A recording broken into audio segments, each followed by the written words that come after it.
Now, August marks Women's Month. We're continuing our focus on issues top of the mind for many women across the country. Many women struggle to fall pregnant and turn to fertility treatment, but as modern science evolves, so is the level of procedures available. A baby's genetic makeup can be tested while the embryo is still in the test tube to avoid implanting an embryo that is prone to disease. For more on this, I'm joined by Dr. Yvonne Holt, Chief Medical Officer at Next Biosciences.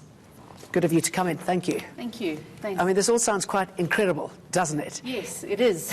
So talk us through... Very exciting. What? Okay, tell us about the excitement. What are we actually expecting here? Well, what has been developed over the past, I would say, 10 years is the ability to test an embryo before it is implanted and to see if it has certain diseases.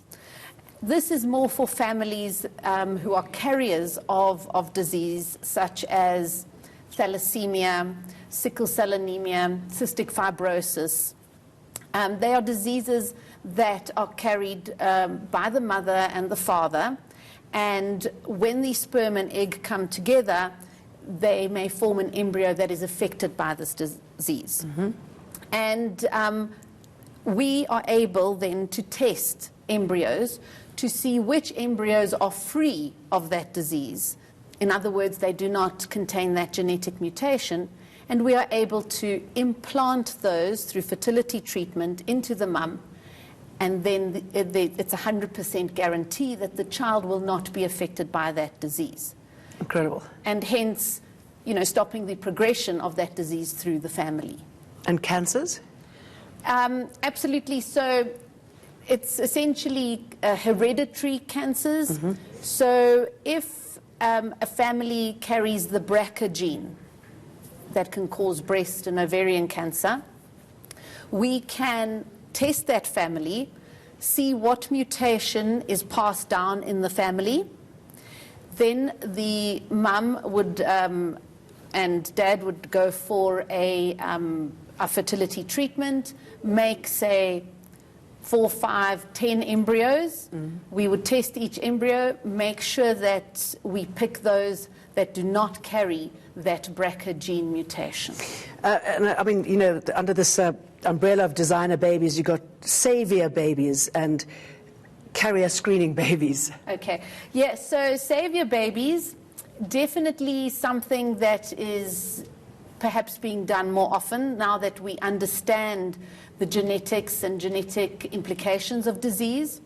So a savior baby works where a couple have a child and then realize that they are both carriers of, say, a disease like thalassemia. They may not be aware even that they are carriers until they have a child. Mm.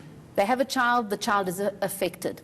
Now, if this disease can be treated with a stem cell or bone marrow transplant, so they are really your blood-borne diseases, your diseases affecting bone marrow, things like thalassemia or sickle cell anemia, then the older child will need a stem cell or bone marrow transplant to treat them.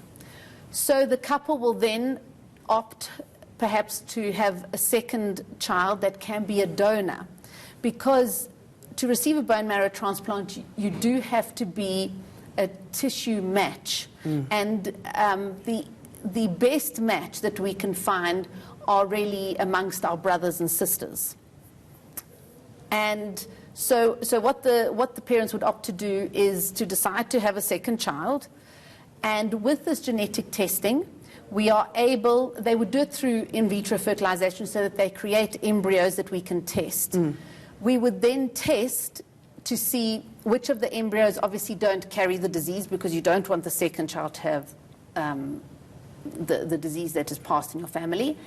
And you would do a tissue typing test to make sure that that embryo is a match to the child that is alive. I mean, it is incredible, isn't it? I mean, so, he's almost creating sort of superhuman beings now. Yeah, we can choose their looks. We can eradicate diseases. Tell me something. Is it? We can just do the disease. Yes. We can't do the looks yet. Not yet. Very briefly, expensive? It is. It is costly. This type of testing, if I can say, is about 70,000 Rand in South Africa. All right, Van Holt, And thank you. we are doing it in this country. Okay, fascinating stuff. Thank you for sharing it with us. Pleasure.